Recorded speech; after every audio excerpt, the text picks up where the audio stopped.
অনেকে বাড়িতে পেঁপের তরকারি পছন্দই করে না, কিন্তু পেঁপের তরকারিতে এক মুঠো কুঁচো চিংড়ি ফেলে রান্না করে দেখুন না কি হয়। ওই একটা তরকারি দিয়েই ভাত বা রুটি খাওয়া হয়ে যাবে। পেঁপের তরকারি একটা স্বাস্থ্যসম্মত উপাদেয় খাদ্য। পেঁপের মধ্যে সমস্ত রকমের ভিটামিনই আছে। তাই আর দেরি না করে বাড়িতেই ঝটপট এই রেসিপিটা বানিয়ে নিন না। আমি সুব্রত, আপনারা দেখছেন মুক্তিকণা কিচেন।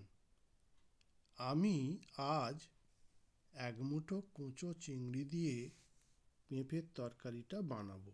এই রেসিপিটা বানানোর জন্যে আমি নিয়েছি ছোট ছোট 4টে আলু, একটা 300-400 গ্রাম ওজনের পেঁপে,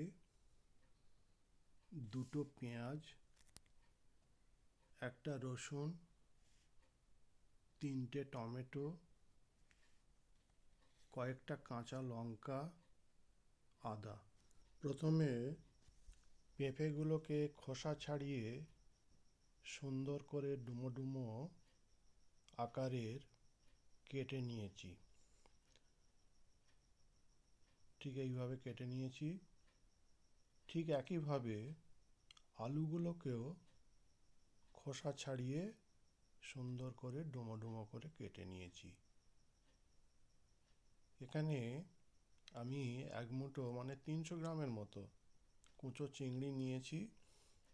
এগুলোকে খোসা ছাড়িয়ে নুন হলুদ মাখিয়ে আমি রেখে দিয়েছি। ছোট ছোট, বেশি বড় না, কুঁচো চিংড়ি। এবারে কড়াতে জল দিয়ে প্রথমে আমি পেঁপেগুলোকে একটু ভাপিয়ে নেব।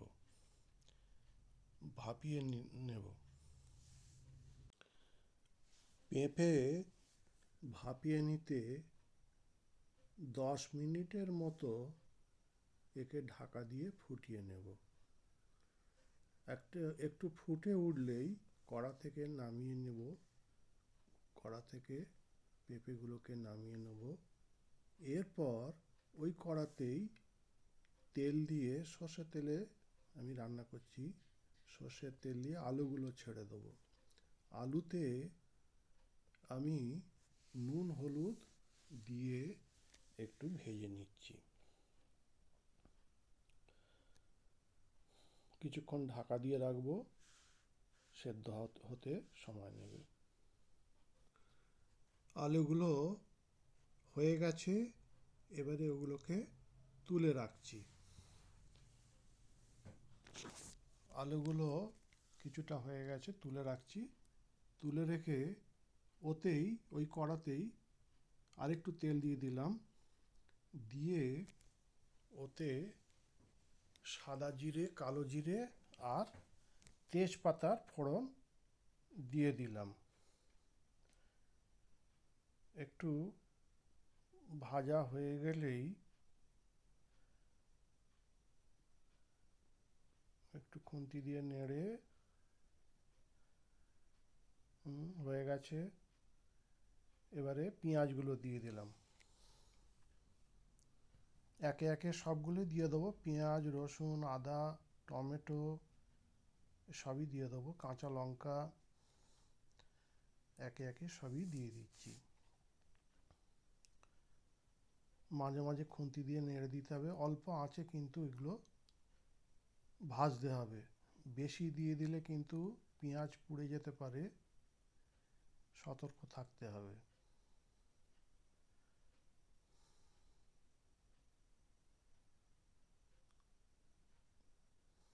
একটু নাড়াচাড়া করতে হবে খুন্তি দিয়ে, যাতে, আমি কিন্তু অল্প তেলই রান্না করেছি। অল্প তেল খাওয়াই ভালো। অল্প তেল খেলে রান্নাও ভালো হয়, স্বাস্থ্যও ভালো থাকে। নুন হলুদ দিয়ে দিচ্ছি।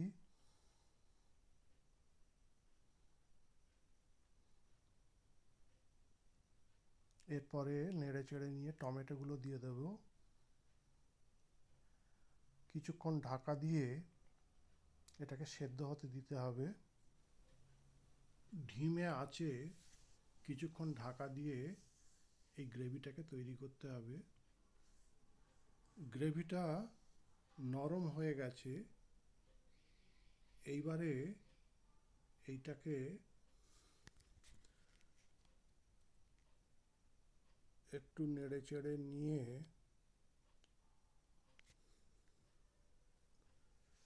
একটু চিনি অ্যাড করে দিতে হবে। চিনি অ্যাড করে গ্রেভিটাকে একপাশে সরিয়ে চিংড়িগুলোকে ছেড়ে দেবো।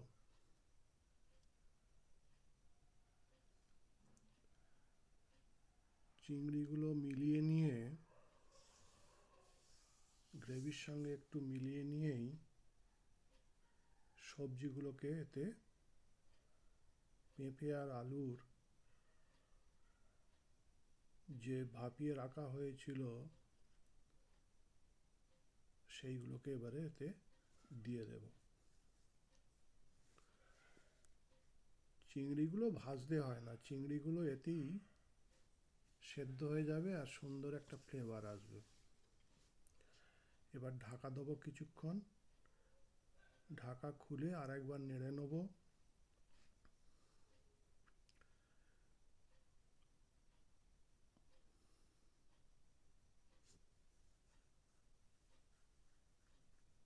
এইভাবে কষালেই প্রায় সেদ্ধ হয়ে যাবে। এরপর প্রয়োজন মতো জল দিয়ে দেবো। জলটা ঈষদুষ্ণ দিয়ে দিয়েছি, আগে থেকে আমার গরম করা ছিল। জলটা দিয়ে দিলাম। জল দিয়ে ধনে পাতাগুলো দিয়ে দিলাম। দিয়ে এবারে 20 মিনিটের মতো মিডিয়াম আঁচে আমি ঢাকা দিয়ে ফুটতে দেব।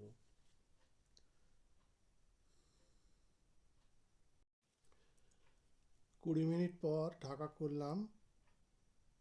আমার তরকারি সেদ্ধ হয়ে গেছে, সুন্দর একটা গন্ধ উঠেছে।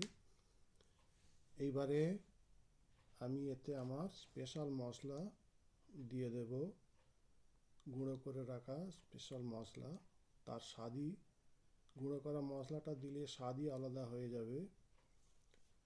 এরপরে সামান্য একটুখানি ঘি দিয়ে দেবো, গাওয়া ঘি দিয়ে দিলে আমার রেসিপিটা সম্পূর্ণ রেডি হয়ে গেল। আমার রেসিপিটা কেমন লাগলো কমেন্টসে জানাতে ভুলবেন না। ভিডিওটা ভালো লাগলে একটা লাইক দিয়ে সাবস্ক্রাইব করে সাহায্য করবেন। ধন্যবাদ। সবাই ভালো থাকবেন।